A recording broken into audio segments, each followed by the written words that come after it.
चलिए बनाते हैं शरद पूर्णिमा के लिए खीर। तो चढ़ा दिया था दूध हमने, और दूध में डाल दिए थे 2 चम्मच के करीब भीगे हुए चावल। तो ये तो हस्बैंड आके बोले नहीं नहीं नहीं, आज ही बनाओ, खीर तो बनानी ही पड़ेगी, बस तुम चढ़ा दो, मैं देख लूँगा। मैंने कहा चलो ठीक है, चढ़ा देते हैं। बोले अच्छा मैं तुम्हारा कैमरा भी पकड़ लूँगा। कैमरा तो क्या, मोबाइल तो। और लेकिन चढ़ा दिए तो फिर इतनी जल्दी मची थी ना उनको कि मतलब जल्दी से बने। तो मैंने कहा भैया पेशेंस रखो, थोड़ा आराम से, खीर तो धीमे धीमे में ही सही बनेगी। तो बना के मैं आके लेट गई, फिर उठी, मैंने फिर एक बार उसको चलाया, मेवा वेवा डाल दी। शक्कर मैंने नहीं डाली थी, पहले मैंने कहा चलो मेवा वगैरह थोड़ा होने दो, फिर शक्कर लास्ट में, शक्कर और इलायची लास्ट में डालेंगे। तो इन्होंने क्या करा, मुझे उठने नहीं दिया हस्बैंड ने, बोले मैं डाल दूंगा शक्कर, मैं बंद कर दूंगा। मैंने कहा ठीक है, और मैं रख भी दूंगा बालकनी में। मैंने ठीक, चलो मैं तो लेट गई। इन्होंने शक्कर मिलाई, इलायची डालना भूल गए, और क्या करा, एक कटोरी में भगवान जी के आगे रख के, लड्डू गोपाल जी के आगे, और अपना रात में दोनों भाइयों ने खीर को खा लिया। बालकनी में नहीं रखा। मैं सुबह जब कटोरियाँ देखी, मैंने उठ के किचन में, मैं समझ गई रात में इन लोगों ने राती में खा ली। तो मैंने जब बोला तो करे और क्या, भगवान जी को भोग लग गया रात में, बस ठीक है, आराम से खा ली। फिर मेरे से मैंने बोला यार मुझे नहीं पसंद है इस तरह का मजाक। तो कहते हैं अच्छा एक काम करना, आज तो फिर से खीर बना लेना। मैंने कहा ये ठीक रहा भाई, ये तो बहुत ही मस्त बात रही। Hello queens, welcome Flavour Tailor. खुश रहिए, मुस्कुराते रहिए, व्यस्त रहिए और मस्त रहिए। मस्त रहना तो बहुत ज़रूरी है और व्यस्त रहना भी बहुत ज़रूरी है। यदि आप व्यस्त रहेंगे तो आप मस्त रहेंगे, क्योंकि इधर उधर की बकवास सुनेंगे नहीं, समय नहीं है बकवास सुनने का, तो फिर खुश तो रहेंगे ही रहेंगे।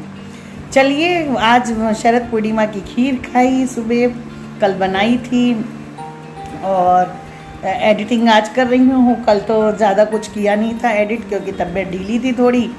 तो आज ही शूट भी कर रही हूँ, आज ही एडिट करके डाल दूँगी, थोड़ा ही डालूँगी, ज़्यादा तो कुछ डाल नहीं रही हूँ आजकल। थोड़ा, लेकिन एक हैबिट बना रही हूँ कि डेली के डालना ही डालना है, चाहे मैं थोड़ा डालूँ चाहे मैं ज़्यादा डालूँ, लेकिन डेली का मुझे डालना ही है। अभी का क्या है ना, देखिए मेरी एक सब्सक्राइबर है, मेरी सिस्टर की फ्रेंड है, तो वो मुझे सारे वीडियो जो है ना वॉच करती है।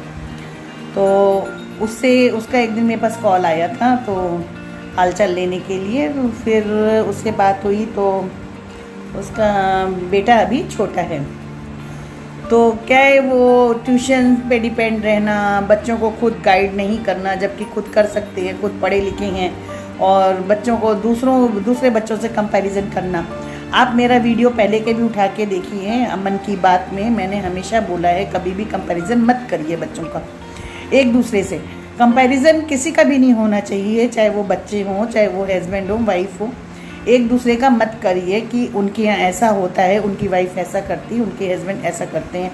तो देखिए, 5 उंगली बराबर नहीं होती हैं, और हर आदमी की एक कैपेसिटी है, एक क्षमता होती है, तो उस हिसाब से ही काम होते हैं। तो यदि आप कंपैरिजन करते रहेंगे, उससे होगा क्या, आप डिप्रेशन में जाएंगे, लड़ाई झगड़े होंगे और कुछ नहीं होगा। हाँ, आपकी अपनी जो प्रॉब्लम है वो लेके बात करिए, घर में ज़रूर बात करिए, लेकिन मुद्दा ये नहीं होना चाहिए कि हमारा पड़ोसी वो ऐसा करता है, हमारा पड़ोसी वैसा करता है, उसके बच्चे ऐसे हैं, उसके बच्चे वैसे हैं। तो मैं आपको अपना ही बताती हूँ, मेरे जब बच्चे बीटेक करके पास हुए तो बहुत अच्छे पैकेज में नहीं लगे बच्चे, जो नॉर्मल बच्चे लगते हैं वैसे ही लगे वो। और लेकिन मेरे अगल बगल में बहुत होशियार बच्चे थे जिनके पैकेज स्टार्टिंग में बहुत अच्छे थे। तो थोड़ा सा ये होता था कि घर आके मुझे तो कोई दिक्कत नहीं थी। देखिए, मेरे को बस ये खुशी होती थी कि मेरा एक ड्रीम था कि मैं बच्चों को एक अच्छी एजुकेशन मेरे बच्चे ले लें, और आगे के खर्चे वो अपने खुद उठाने शुरू कर दें एक डिग्री के बाद। तो वो चीज़ हो गई थी, तो मुझे तो खुशी थी। लेकिन मेरे हस्बैंड थोड़े से कभी कभी परेशान हो जाते थे, इधर उधर से सुनाते थे, अच्छा कहते तो कुछ नहीं थे, लेकिन वे ऑफ टॉकिंग वो आपको बता देता है, अरे उनका बच्चा बहुत होशियार है, उसका इतने का पैकेज है, ये है। मैं नहीं बोलती थी, मैं बच्चों से ये बात कभी नहीं बोलती थी। मैंने हमेशा बच्चों से बोला है कि आप अपनी पसंद की, और मैंने बहुत से ऐसे बच्चों को और ऐसे पेरेंट्स को भी देखा है कि जो है ना उन्होंने क्या करा कि बच्चे का जो ड्रीम होता है, जिस फील्ड में ड्रीम है वो उसको चूज़ नहीं करने दी, क्योंकि उसमें उनको पैसे कम मिल रहे थे और आपने थोड़े से पैसे की लालच में ड्रीम से बच्चे को हटा दिया। ठीक है, वो उनका मैटर था, ठीक है, उनके आपस की अंडरस्टैंडिंग थी, जो भी किया। मैंने ऐसा नहीं किया। तो मेरे और बच्चों के बीच में इतनी अच्छी बॉन्डिंग है कि मेरे बच्चे मेरे से हर बात शेयर कर लेते हैं खुल के कि मम्मी ऐसा है, ऐसा ऐसा है और ऐसा होगा। तो ठीक, मैंने बोला ठीक है, तुम्हारा जो ख्वाब है तुम उसके साथ आगे बढ़ो, आपका जो ड्रीम है उसके साथ आप आगे बढ़ो। और आप यकीन नहीं मानेंगे, ये टॉपिक मैंने आज क्यों उठाया, क्योंकि उसका फ़ोन आया था तो मैं उसको भी समझा रही थी ये बात कि कभी भी कंपैरिजन मत करो। तो मैं इसलिए बताना चाह रही हूँ, मैं आपको बहुत ही फ़ख्र से कह सकती हूँ आज मेरा बच्चा उनसे एक स्टेप आगे ही खड़ा है। मैं यहाँ पे किसी को नीचा दिखाने की कोशिश नहीं कर रही हूँ, कुछ भी नहीं कर रही हूँ, ना मैंने किसी का नाम लेना है, ना मैंने कोई पैकेज बताने हैं, ना मैंने कुछ करना है। तो कभी भी मेरा कहने का मतलब ये है, आप ये मत सोचो कि आज हम पीछे हैं उनसे, हम किसी भी चीज़ में। आप एजुकेशन में देख लीजिए, बहुत से लोग मतलब अभी मैंने कल एक बच्चे से बात करी है, वो ये कॉमेडी शो आते हैं उसमें वो बच्चा कर रहा है अच्छा। तो लाइन बहुत सारी हैं, जिसमें आपका मन लगे, जिसमें आपके बच्चे का मन लगे वो करने दीजिए। अपने बच्चे की क्षमता को पहचानिए। छोटे बच्चे हैं तो उनके साथ आपको बैठना पड़ेगा, मेहनत करनी पड़ेगी। मैं भी कहती हूँ कि 12th तक तो मेहनत ज़रूर करनी चाहिए पेरेंट्स को। और क्योंकि हम लोग मीडियम फैमिली से बिलोंग करते हैं, तो मीडियम फैमिली में अगर हम लोग बच्चों पे थोड़ा ध्यान नहीं देंगे तो आगे पूरी ज़िंदगी हो सकता है हमारे बच्चे के लिए भी टफ हो। तो अगर आगे की लाइफ उनकी हमको इजी करनी है तो 12th तक थोड़ा ध्यान दीजिए। आप लोग साथ में बैठिए, उनके मतलब जो भी आप हेल्प कर सकते हैं स्टडी में वो करिए। उससे आगे चल के ना बच्चों को बहुत अच्छा बेनिफिट मिलेगा और आपको भी मिलेगा, क्योंकि बच्चों को बेनिफिट मिलेगा तो जाहिर सी बात है आपको भी मिलेगा। तो बच्चे जब आगे बढ़ते हैं, कुछ करते हैं तो बहुत अच्छा लगता ही लगता है। देखिए, मैं तो इस समय मतलब टचवुड नज़र ना लगे, मुझे खुद को लगता है मेरे बच्चे आगे बढ़ के इतना कुछ करते हैं। अभी मेरे ऑपरेशन में भी मेरे हस्बैंड भी पहुँचे, सब लोग पहुँचे, और ऐसा कुछ नहीं है घर में, मतलब सब लोग खर्च कर सकते हैं, लेकिन मेरे बेटे ने मेरा जो है इंश्योरेंस करा रखा था। तो एक अच्छा लगा ना, मुझे भी बहुत अच्छा लगा, प्राउड फील हुआ कि आज मुझे अगर किसी चीज़ की कोई मतलब ज़रूरत पड़ी तो वो सबसे आगे फ्रंट में वो खड़ा दिख रहा है मुझे, तो बहुत अच्छा लगता है। बेटी खड़ी दिखती है मुझे जगह जगह पे आगे, हस्बैंड तो साथ में खड़े ही खड़े हैं, वो खड़े हैं, शुरू से खड़े हैं और आगे भी खड़े ही रहेंगे। लेकिन जब बच्चे आगे बढ़ के कुछ आपके लिए करते हैं, कुछ सोचते हैं, तो फिर बहुत अच्छा लगता है। मैंने उसको बहुत बार बोला था कि नहीं तुम रहने दो, पैसे कटेंगे तुम्हारे, अभी तुम अपना ग्रो करो, अपना जोड़ो, अपना करो। तो उसने इतना अच्छा आंसर दिया कि नहीं, आप लोगों की जिम्मेदारी अब आज से ख़त्म होती है, अब आप लोग मैं हूँ, मतलब मैं आपके लिए खड़ा हूँ, आप मेरे लिए खड़े थे पहले, अब मुझे करना है सब कुछ आप लोगों के लिए।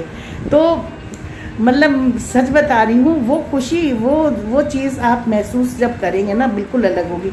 तो प्लीज़ बच्चों को थोड़ा सा आप सोचिए, अपने बच्चों का, अपने हस्बैंड का, किसी से भी कंपैरिजन मत करिए।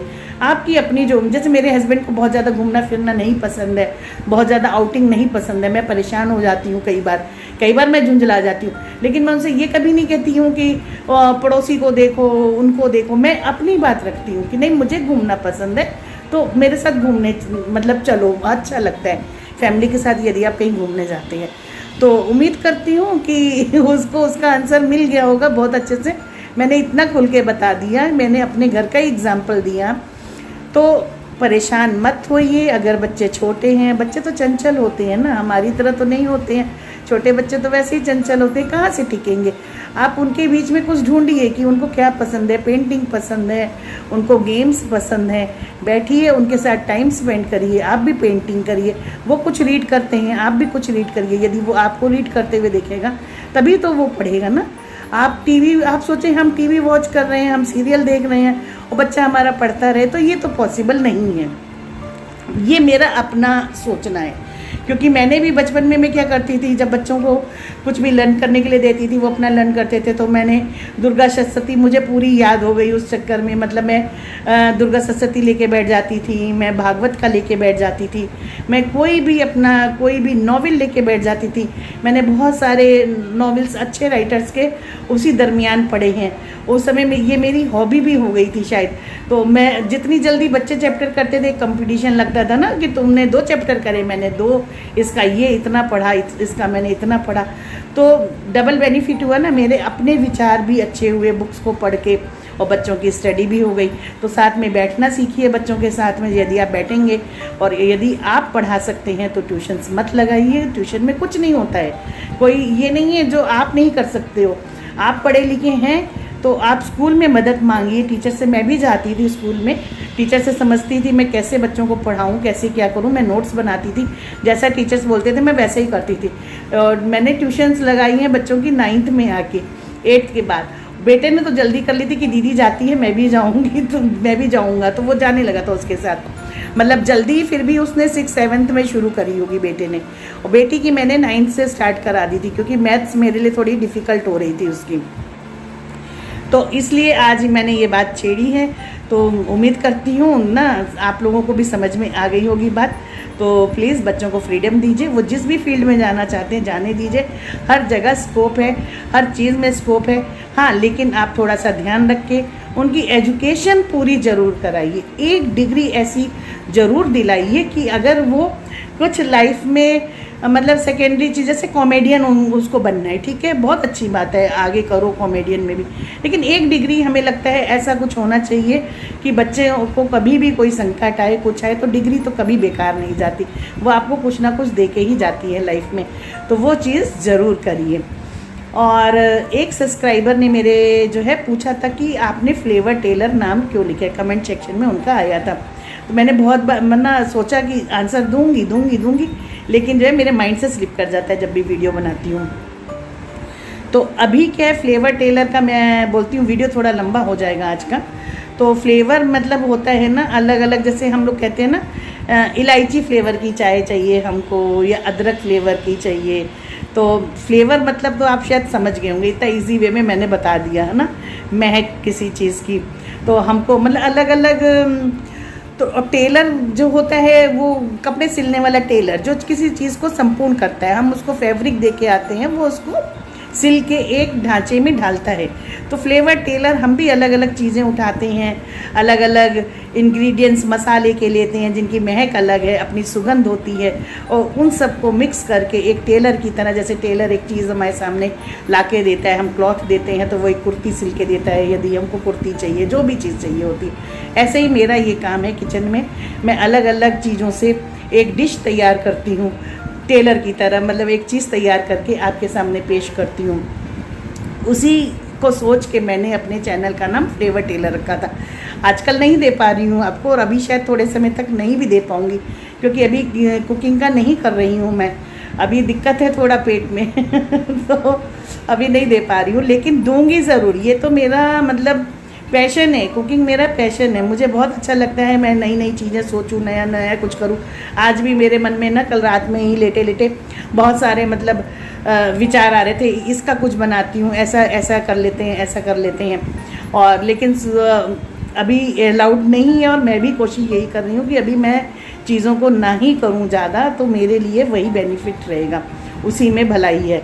तो चलिए ऐसे ही मेरे वीडियो वॉच करते रहिए, ऐसे ही मुझे देखते रहिए, पसंद करते रहिए, और लाइक करिए, शेयर करिए, सब्सक्राइब करिए मुझे, और ऐसे ही अपना प्यार देते रहिए।